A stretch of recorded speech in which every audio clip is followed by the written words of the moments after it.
public amendment to this bill. So high level, what AB 2223 is trying to do is two different things.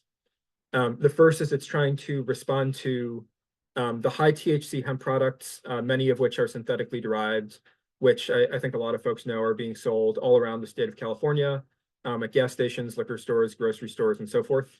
Right now, there's no law in the state of California that says you can't have more than a certain amount of THC in these products. It's a little more complicated than that, but I think really the reason for this bill is that the current law, at the very least, is not very clear about this. And so this is one thing the bill is trying to do, is to say you can't sell these high THC hemp products at a gas station.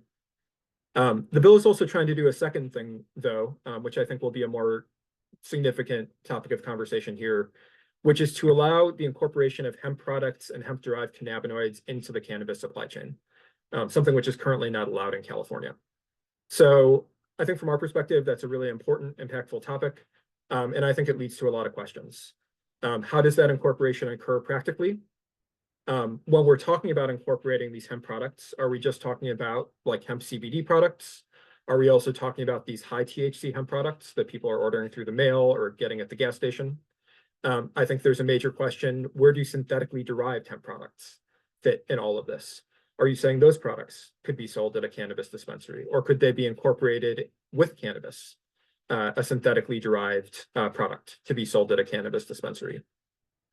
And then finally, what does this mean for hemp cultivation and cannabis cultivation, which are currently regulated dramatically differently, where hemp is regulated as agriculture, basically like lettuce, and cannabis cultivation is regulated to a much, much higher degree, with all sorts of costs and regulatory requirements, which don't apply to hemp producers. So in AB 2223, and this is in the public version of the bill that anybody can see that's on the California state website, there are a couple critical provisions which answer some of these questions. So try to pull them out here so you can see the exact legal language which is being used. So there's a very clear statement that hemp products cannot contain synthetically derived cannabinoids. So this would be a cannabinoid produced in a lab, for example, converting CBD to Delta-9 or Delta-8 THC in a lab, something which is a very common thing to do with these hemp products. It also really clearly defines what a synthetically derived cannabinoid is. You can see a pretty sciencey technical explanation here about what a synthetically derived cannabinoid is. It states very clearly that hemp products cannot contain high levels of THC. So a hemp product is really, in the bill is worded, really considered to be traditionally what a hemp product was, let's say, supposed to be, right? Like a high CBD product that doesn't contain a lot of THC, that's not supposed to be intoxicating. And then finally, it includes a really direct provision that says that a cannabis manufacturer cannot obtain THC by synthetically converting hemp CBD. So it says very clearly a manufacturer can't take CBD, turn it into THC in a lab, and then put that in a cannabis product. And those products also can't be distributed and sold in California. So again, these are provisions I'll say generally we support. Maybe people here have different opinions, but I think regardless of what you think about them, I think they're really critical provisions in the bill as it's currently written. What changed, and the first time we saw this was in late June, was a really extensive proposal from the governor's office that started circulating with organizations that were involved on this policy at the state level to really dramatically amend what is currently in print in the bill. The amendments are 44 pages. They are much, much longer than the bill that's currently in print. And one thing that they do is they change actually the title of the section in California that regulates cannabis. The section that regulates cannabis in California, you can see here, is Division 10. It's titled Cannabis. And it changes the title of that section to Cannabis and Cannabinoids, which I think is sort of symbolic of how far-reaching these proposed changes are. It's really a fundamental change in the character of the cannabis regulatory framework, because the idea is that the regulation is now just not on cannabis, it's on all types of cannabinoids, however they're sourced. So in talking about what's in this proposal, which I'll say again has not been formally amended into the bill, and so this is not like public in that way at this point. There's some things that are in it, and there are some things that aren't in it. So I think it's useful to look at what's not in it. Each of those same provisions that I just talked about, that in our opinion are really critical provisions in this bill, as it's currently written, are struck in the proposed language. They no longer exist. They're taken out of the bill.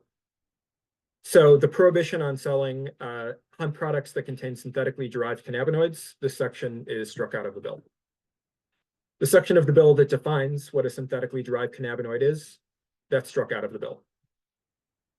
The section that says that there's a limit on the amount of THC in a hemp product at 1 milligram, that section is struck out of the bill. And same thing for the section of the language currently that says that if you're a cannabis manufacturer, you can't use synthetically derived cannabinoids from hemp as a source of THC. Those are pretty significant changes. So it's, I think the obvious question is, well, what is in the proposed amendments?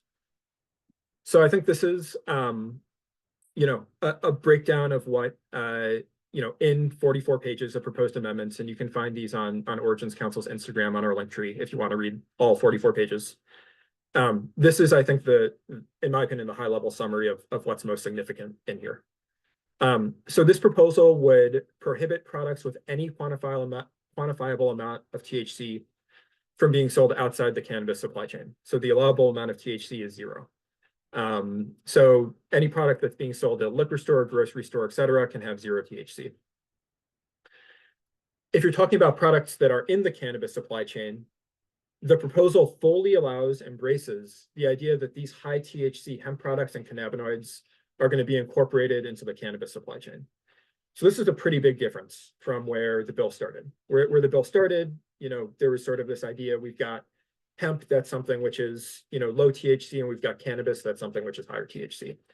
This proposal really takes that away. It just says high THC hemp product, great, sell it at a cannabis dispensary. Hemp cannabinoids come into cannabis manufacturing, all of it is sort of fully integrated. Another way to put this from our perspective, and I'll say this is coming from like an organization that mostly represents cultivators, it removes the requirement that THC and high THC products are sourced from DCC licensed cannabis cultivators. I think that's a pretty significant change to our cannabis regulatory framework. Whatever you think about that, that's a big deal from our perspective. Another thing it does, which I think is really going to be a major topic of this discussion, is it creates a regulated interstate commerce framework only for high THC hemp products. And all of that runs through a cannabis distributor. So a cannabis distributor is given the exclusive authority to export a high THC hemp product out of California and remove that product from metric. A cannabis distributor is also given exclusive authority to import high THC hemp products from other states to integrate them for sale at a cannabis dispensary. So high THC hemp products can be imported and exported under DCC regulation. Cannabis products cannot be. So it kind of creates a two-tiered system in that way. Finally, I think it's important to note that the governor's proposed amendments do continue the current prohibition in California on sales of inhalable hemp products. I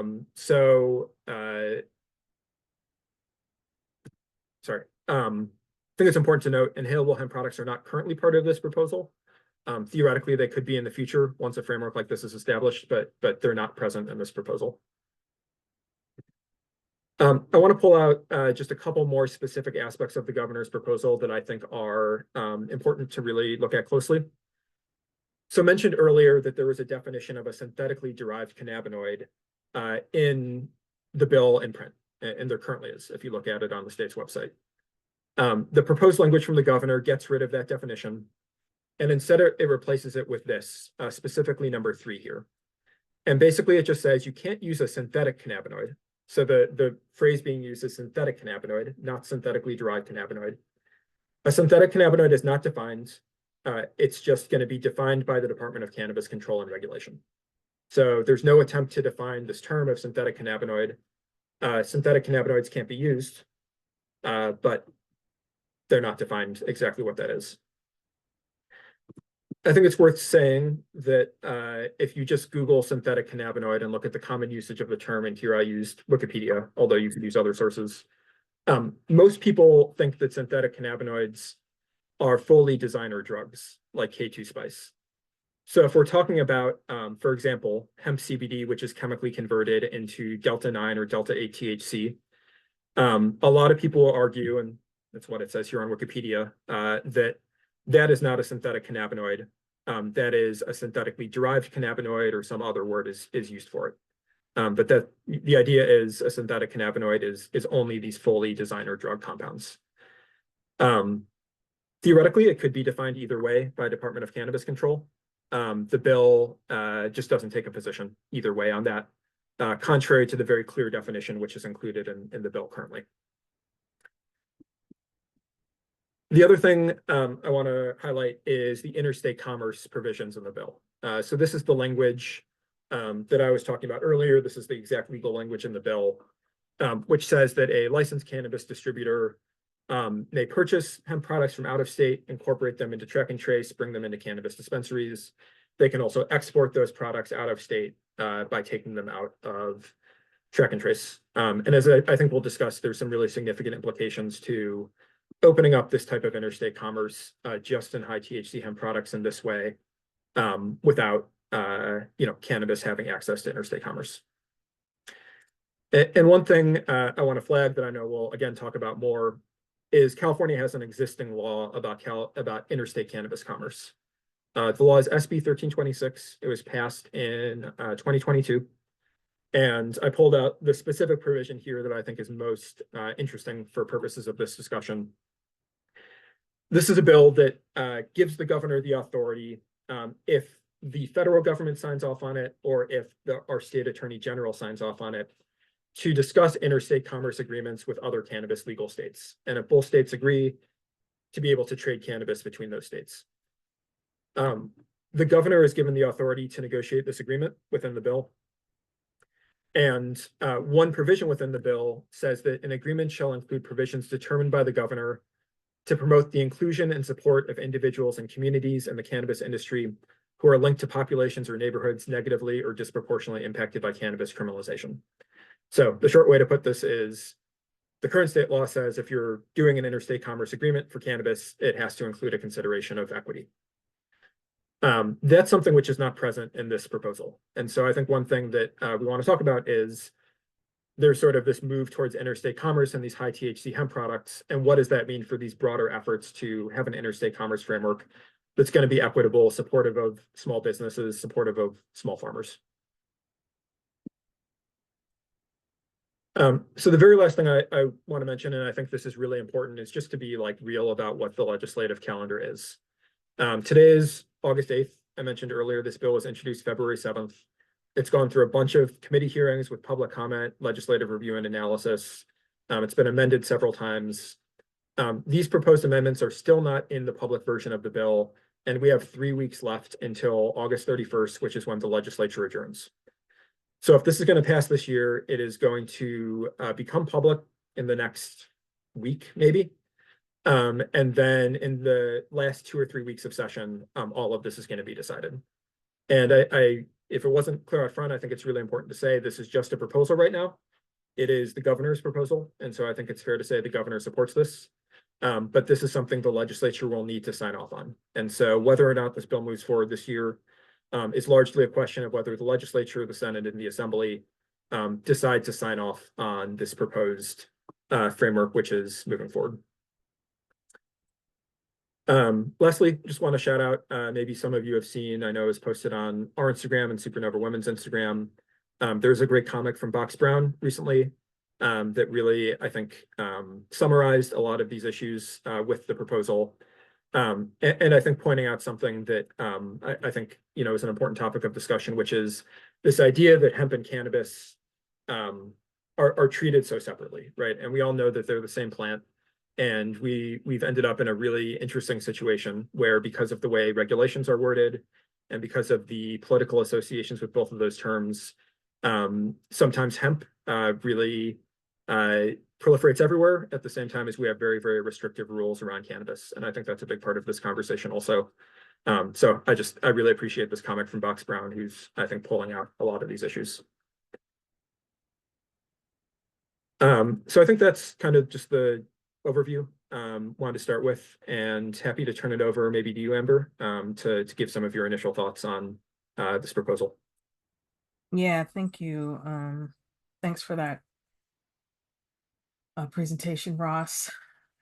So, yeah, we wanted to get a bit into how we think the bill with the proposed amendments will affect each part of the supply chain. So, Janine and Ross, I'll let you all start the beginning, which is cultivation.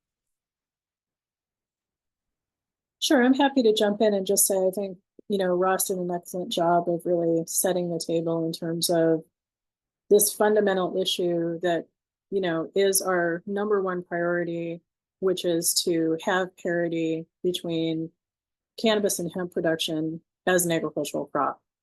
And so we are very far from that in California, probably as far as you can get from that for the producers. For those cultivators that are here with us today, you know what you've been through to try and achieve annual licensing and all of the environmental compliance requirements. And so the challenge that we would face should this move forward in terms of competition with both in-state and out-of-state hemp producers is significant. In terms of market share, there's a challenge with respect to providing inputs to manufacturers. Of course, there's the distinction around smokable products. So that's, of course, the distinction that's in this proposal. But as Ross pointed out, should this move forward, opening the door to have that change as well. And so it's an existential crisis, I think, for us as producers. We're already facing an existential crisis as it is with the regulated supply chain and market dynamics being what they are in this context. So I think that's the overarching challenge that we're facing, and part of why we really, have activated around this. It's quite alarming for us as producers. Ross, did you have anything else you wanted to add about how this affects cultivation? Sure, I agree with all of that. One thing I would add also is the interstate commerce framework in the bill. So again, the bill is looking at opening up this interstate commerce framework for high THC hemp products, but not cannabis products. So what that means for, us as small cannabis cultivators is that two things are going to be happening at the same time. One is that hemp products produced by anyone from anywhere in the country under any set of regulations, including the largest multi-state operators who now have, very significant hemp lines. If this passes, those products are going to be sold at California cannabis dispensaries, competing with our products. I think that's something that, if we're talking about interstate commerce, fair is fair, right? We've always assumed when interstate commerce opens, we're going to have to compete against out-of-state products. That said, I think what we always assumed is that we would have the ability to export those products. And that's part of the fundamental unfairness here, I think, from a cultivation perspective, is because cannabis can't be exported under this framework, but high THC hemp can. We're in a position where we're competing with imports while having no access to exports. And that's gives a pretty big head start from our perspective in this really important interstate commerce framework to large operators. Another thing I'd say is that we've been very active in terms of pushing forward a conversation about what an interstate commerce framework should look like to benefit small farmers.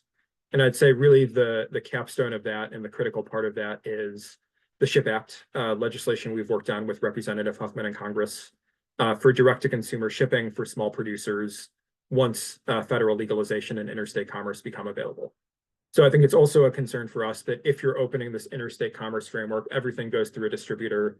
There's no conversation even about direct-to-consumer shipping within that. You're setting up an interstate commerce framework that doesn't include the really fundamental and foundational aspects that we need as craft cannabis farmers to be successful. So I think, those are some of the additional concerns that we've really had on this approach.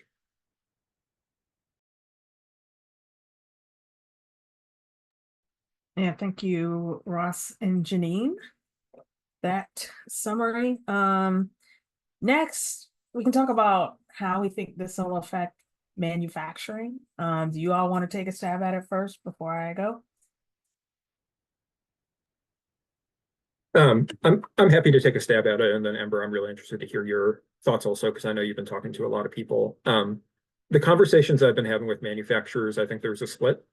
I think one thing the bill does is that it allows manufacturers to source their cannabinoids from hemp rather than cannabis. And that gives manufacturers more options, and it also can drive down the cost of sourcing those cannabinoids. And so if your goal is to reduce costs, that is something that is beneficial. I've also spoken with manufacturers who, are really interested in manufacturing cannabis products and full spectrum cannabis products and craft manufactured products. And they're not thrilled at the idea of having additional competition from cheap hemp-derived cannabinoids or hemp-derived products, again, from some of these large MSOs who are now switching into that product line.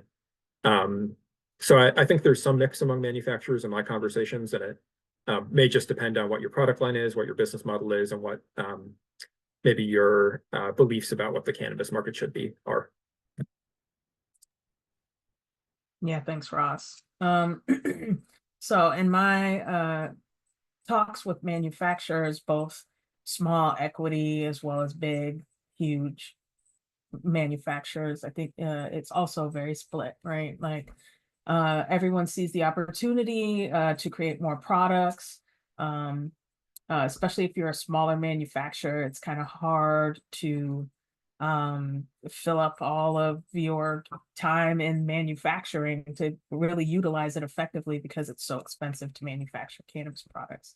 So having an opportunity to be able to manufacture with cheaper inputs is welcomed by many, especially the big manufacturers.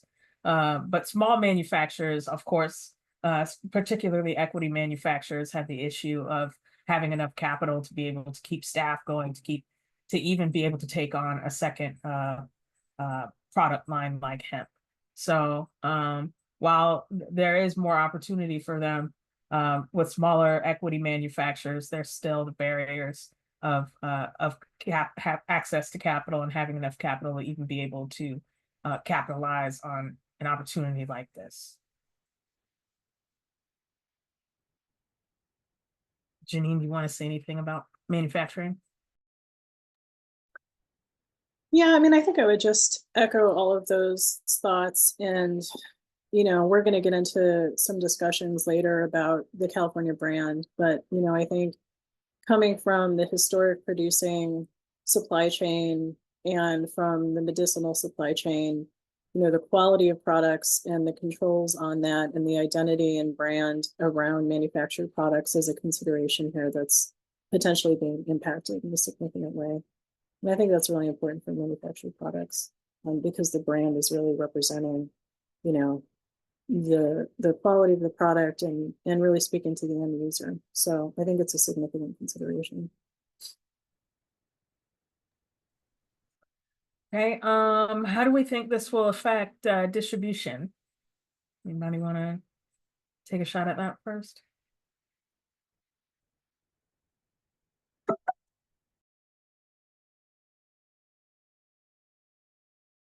Okay, I will. So as far as distribution is concerned, I know small equity distributors are all, I mean, yes, it's very good. Catherine, thanks for your comment here. I think it's an opportunity for distributors. However, smaller distributors, equity focused distributors, they're at their limits. They're at their max. They're all strapped for cash. They're barely hanging on. So again, I think this is also, they see the opportunity. There is an opportunity. However, will they be able to capitalize on the opportunity as a small business owner because they are already so strapped for resources and struggling with access to capital? Whereas their much larger counterparts are, this is a huge opportunity for them to be able to capitalize on. So again, this is presented as an opportunity for the industry, but only very few will be able to capitalize on it. You all have anything else you want to say about distribution? Yeah, I'll say, I think one thing that is important to us about the bill is that I think it really sets a precedent for what regulated interstate commerce looks like. if you're setting up regulated interstate commerce and high THC products under BCC and it's for hemp, it seems pretty likely part of the idea is one day you're just going to flip that over into cannabis, and one day could be years down the road. We don't know, but one day, why wouldn't you just use the same regulatory framework? And so I think the bill does lock in distribution as the mechanism by which anything gets into or out of California. And I think that is, probably good for distribution broadly as a sector. Although I think it does raise questions about, well, is it only good for really scaled distributors who are going to build a national network, or is it good for all distributors? And I think, Amber, you spoke to some of that dynamic. Yeah, thanks.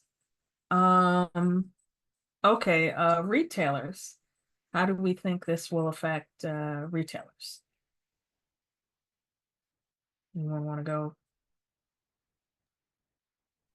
Well, I'll just piggyback to what was just said regarding, the exclusive opportunity for distributors in terms of export. I mean, one of the conversations we've been having in the context of the SHIP Act is the opportunity for small businesses and potentially equity businesses and specifically equity retailers to take advantage of the opportunity one day of direct shipping sales. And so again, I think, that is a long-term consideration where there are potential short-term gains here.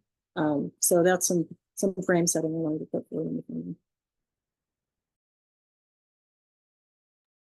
Yeah, I think this is an opportunity for retailers in a number of ways, right? It gets hemp products that are being sold in convenience stores, gas stations off the shelves, which is a huge problem for the entire supply chain, particularly for the retailers. So it brings those products into the dispensary, which I think is incredibly helpful for them. So I think this is very much an opportunity for retailers. It does add an element, which we'll get into a bit later, of the distinction between these hemp-derived products and actual products derived from California cannabis. There's going to be a lot of education that has to happen at the consumer level for them to understand what's the difference between these two products, which is going to burden, I'm sure, the retailers a bit in educating the consumer, as well as educating the bud tenders on making sure that they are relaying the proper information. And but aside from that, I do believe that this is an opportunity for retailers that's positive, largely. And then Ross, did you want to say anything about how this impacts retailers? No, I think y'all covered it. Okay. Brands. Anyone want to talk about brands? Are these asset light companies?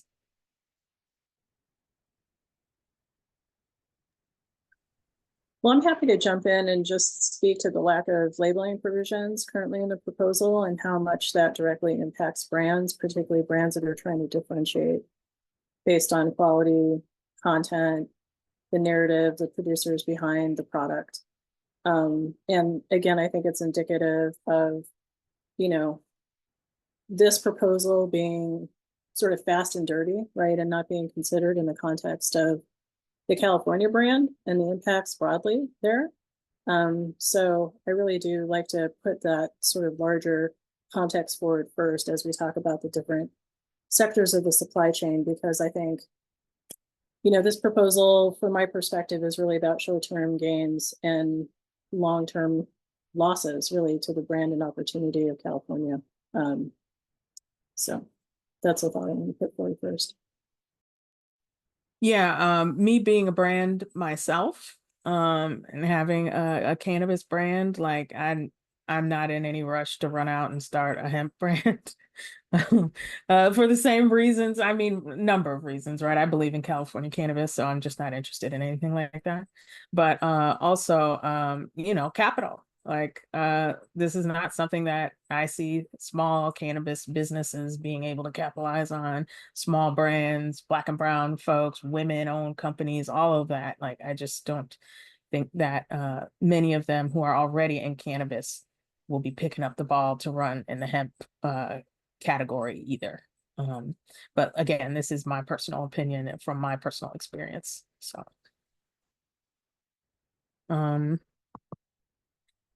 and next, can talk about how this impacts social equity. So I think this is not necessarily going to help small businesses, small social equity operators in any way. It's sure it's an option, but I feel like so many are already invested in cannabis.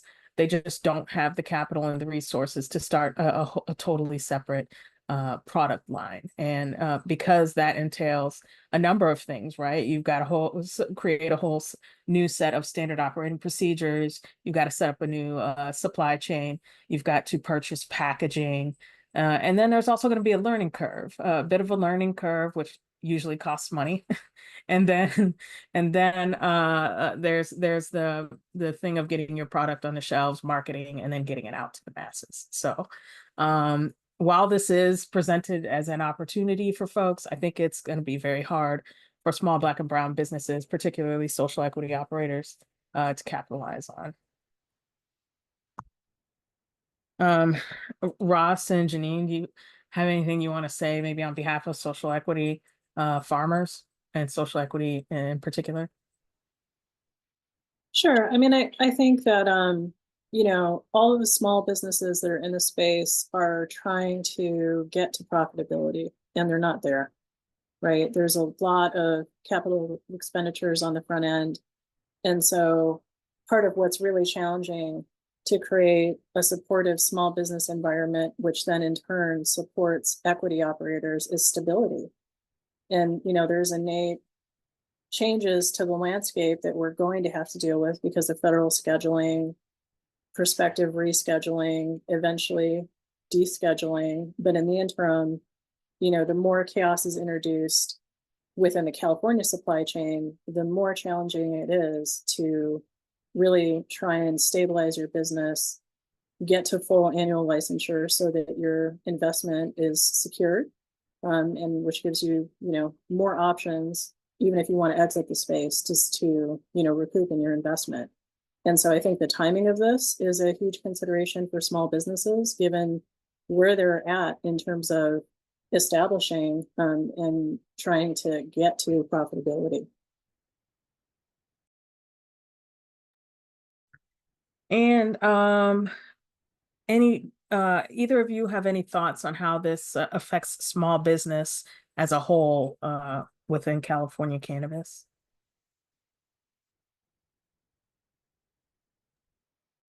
I mean, I'll just say it's demoralizing.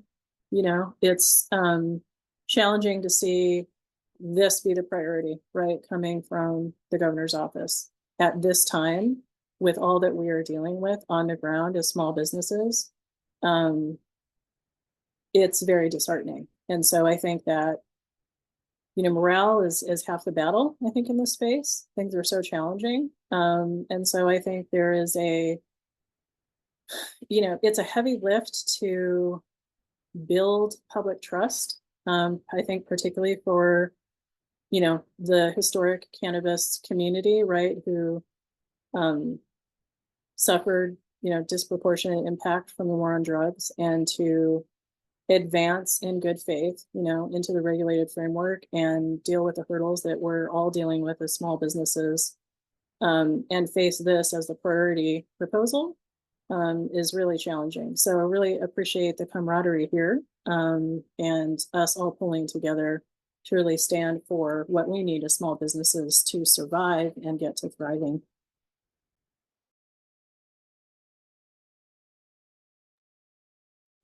Yeah. Yeah, you know, I think that what worries me is something that we've talked about, which is the bandwidth of the Department of Cannabis control here in California, particularly around the issues of testing and the whole story from LA Times and Weed Week on the testing scenarios here in California, and adding a whole other regulatory arm or lane, which is hemp, I think is just not great timing, not very good timing at all, and very worried about what the future of California cannabis looks like, because it is not in a very good state right now.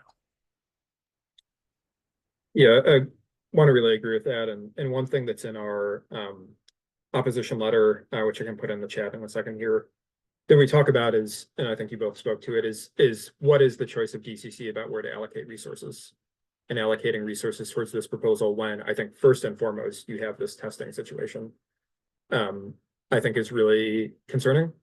And the DCC has been very clear in writing at multiple points that implementing this proposal is going to require a huge expenditure of resources. There was a hemp report published by the DCC last year, where they said that this was going to take a lot of money, a lot of staff time, a lot of retraining. They'd have to overhaul their IT systems. They put the same thing in an appropriations committee analysis. And I know what I've heard from the DCC in other contexts is that bandwidth is their number one issue.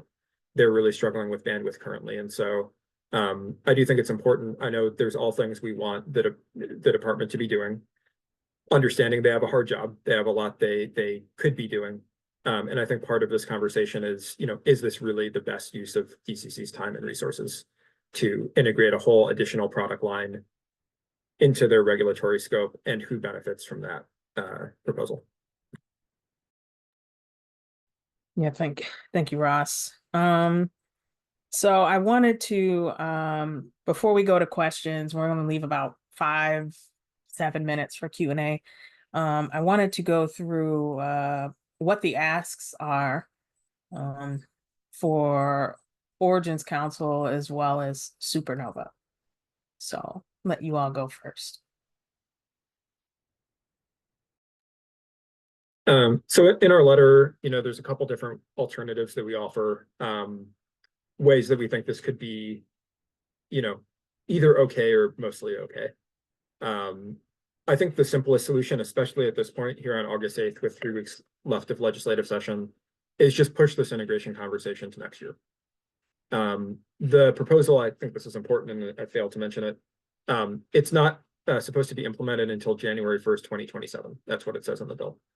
So there's no hurry, it sounds like, to implement this, but there does seem to be a hurry to pass it. So I think the simplest solution would just be to say, there's 3 weeks left in legislative session. We still don't have even a public-facing proposal, right? Like, there's no public conversation about this. Let's push it to next year, have legislative committee hearings, have public comment, and work something out that's going to be functional. The other options that we offer in our letter, if something does move forward this year, is if integration of hemp is limited to non-intoxicating products and cannabinoids only. So CBD generally, could be broader than CBD, but non-intoxicating being the cutoff. And a third option is to do what I think is at the root of a lot of these issues, which is just regulate cannabis and hemp agriculture at parity as agriculture. From our perspective, the only reason people are using these chemically converted, hemp-derived, made in a lab molecules is because they're cheaper, and the only reason they're cheaper is because the disparity between the regulation of hemp and cannabis cultivation is enormous. If they were regulated in the same way and you wanted to source THC for your product, you would probably source your THC from a plant high in THC rather than sourcing it from one low in THC and then converting it in a lab. So we think any of those are viable options. But what I do want to say is every single day that passes where we do not see any meaningful action on this proposal, personally feel more and more that the best option is really to not do anything this year and to have this conversation next year and really think about all of the implications and really have everyone affected at the table in a public conversation.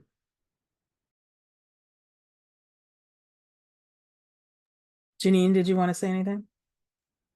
No, I think that sums it up. Thank you. Yeah, okay. As far as Supernova is concerned with representing the equity community and small Black and brown business owners.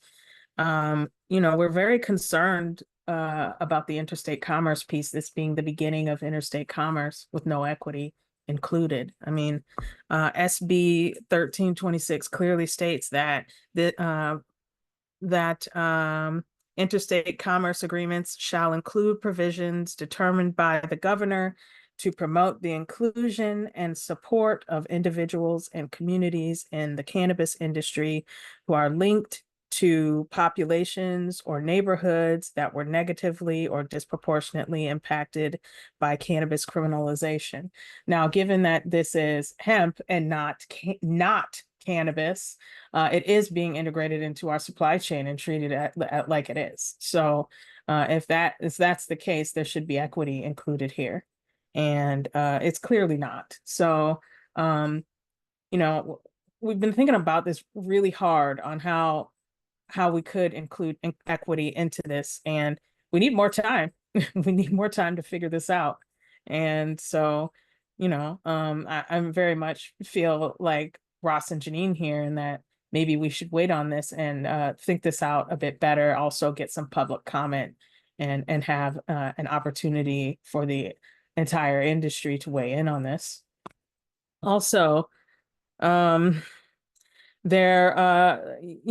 interstate commerce for licensees other than distributors.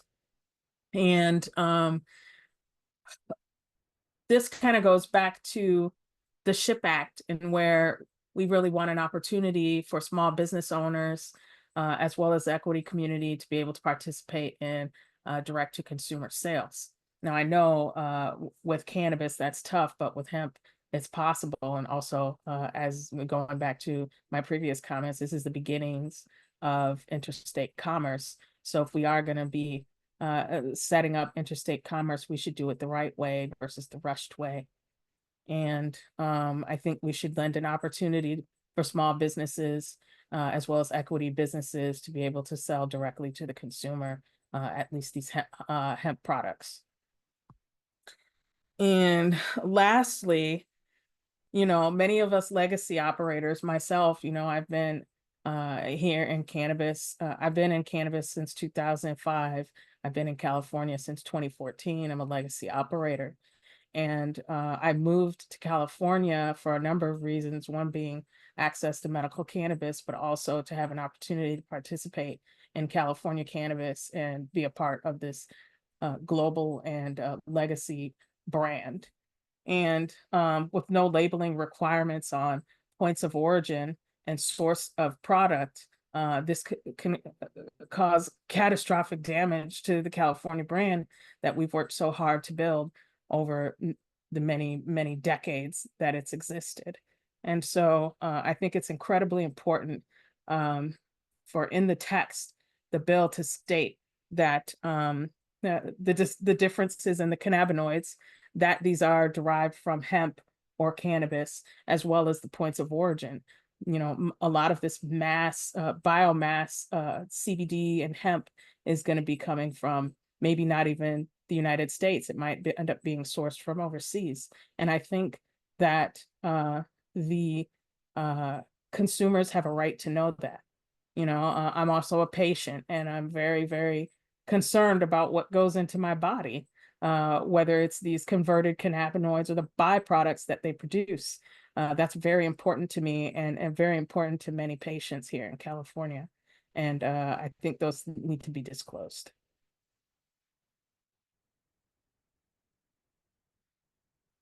Do you all have anything to add before we kick off the Q&A?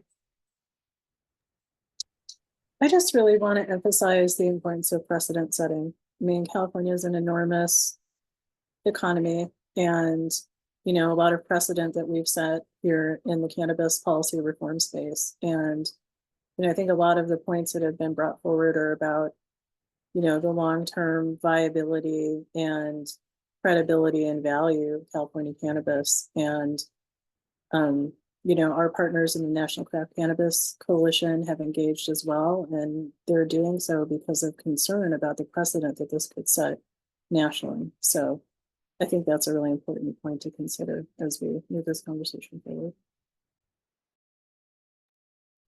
Agreed. Yeah, okay. All right, going to the questions here. And if anyone wants to ask a question real time, you can raise your hand and we'll unmute you, and you can also verbalize that question. But we've got quite a few here in the Q&A that we'll go through first. All right, so first question here is, let's see. If the DCC license cultivation is not required, then the whole current DCC licensing situation becomes irrelevant. No, who would oversee this? Still the DCC?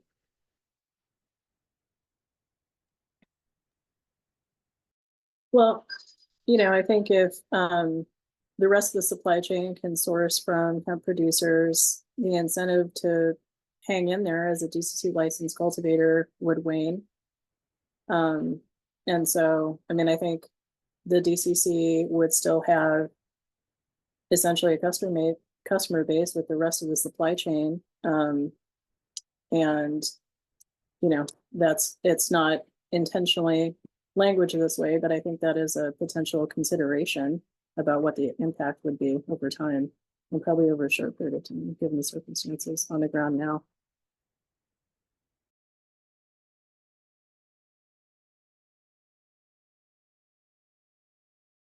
Okay, the next question. Why offer this opportunity when local county jurisdiction regulations have decimated the industry? The state should have revoked local regulations and have the small farmer report directly to the state. I mean, that's more of a comment than a question. So I'll just state that comment and move on. Okay, next question. Who does this benefit besides larger manufacturers who get to lower the cost of their inputs? How is this not just a race to the bottom, lowering quality, patient issues, and just corporate capitalism doing what it has always done, putting out more products that don't serve the general population in any way except to pad their company's profits more?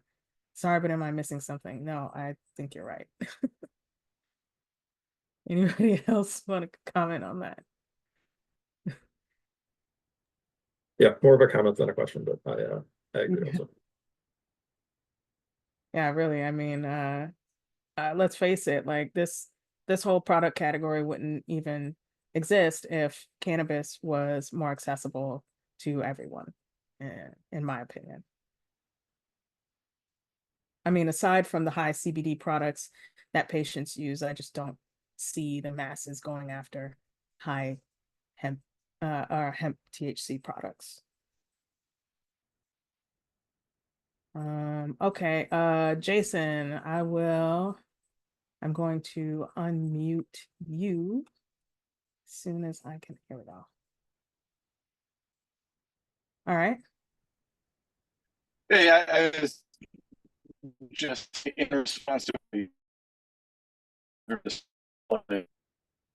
I do think one of Jason, you're breaking up quite a bit. this is being made. I apologize.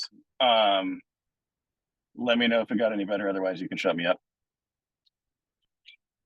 No, you're good. Okay. I was just going to say that I think it's important to acknowledge one of the reasons that this has been made a priority, I believe, is public safety concerns around the products that are being brought into the regulated market. And while I absolutely understand and appreciate everything you guys are saying about the implications of that, I do think it's important to acknowledge that it's not being done for no reason, right?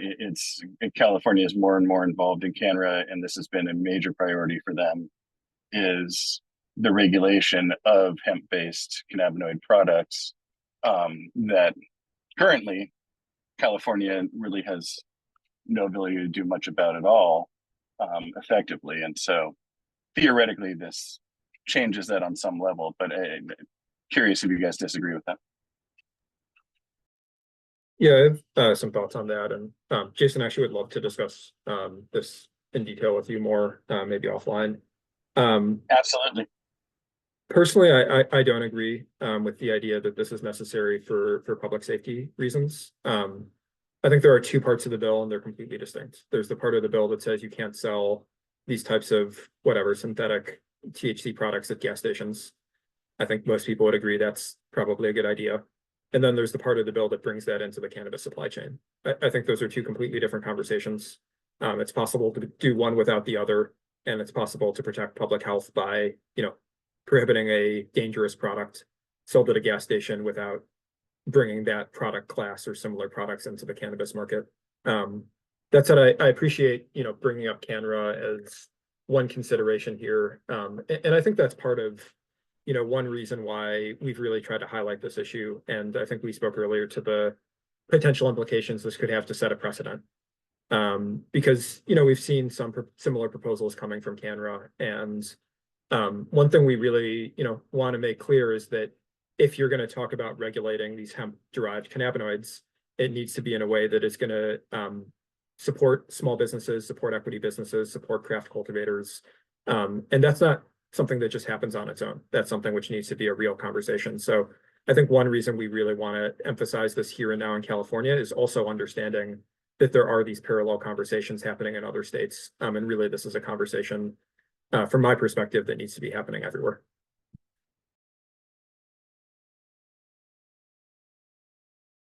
Yeah, thanks, Ross. All right. Next question is from Jim Roberts. Have other organizations taken a public stance on the governor's recent technical amendments?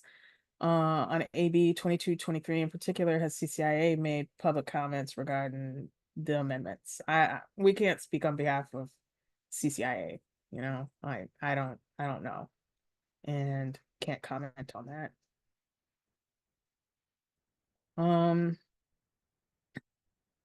I know there is a page, but I don't think these amendments haven't been made public yet, so I don't think there's a whole lot of comments on it yet. But over the next few weeks, we should start seeing some action, I'm sure. Yeah, just to Yep. just to add to that, one effect of the proposal not being made public is that who is supporting and opposing the proposal is also not public. For a public proposal, you can look at the committee analysis and on a bill and see who's supporting and opposing it. But because that's not public information at this point. Yep. Thanks, Ross. The first looks like this other one here is also just a comment. Most large brands are currently adding D9 hemp products to their portfolio. Okay. Next question. Any idea if micro businesses with distribution activity would be allowed to export? Yes. Next question. So what, I think this is more of a comment. So what small cannabis operators should do is submit a counter proposal restricting this move and directing the DCC to focus on cannabis industry helps. Okay. Next. Thank you, Ross. I was thinking of the distro bits are related to the prop, as are the restrictions of export. Thanks for digging in. And then final says, so the back door is now the front door. Very funny. Okay. If anyone have any other questions, we are right at time. You can always reach out to us. I will put my email here in the chat.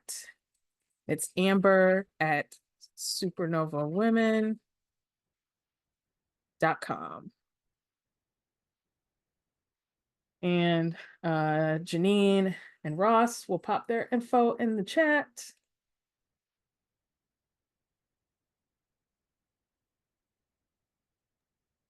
And I'm not sure I can access everyone in the chat, so it's ross@hcga.co. oh, okay. All right. We will be putting this recording online. Alex, I'll make sure I send you over the the deck here. And yeah, thanks so much for your time today. Thanks for your great questions. And thanks for being engaged on this very, very important issue, which is really the biggest changes to our regulatory system since Prop 64. Thanks so much, Amber. Really appreciate it. Yeah, of course. Thank you, Ross and Janine, for lending your expertise here and sharing it with everybody. Really appreciate you all.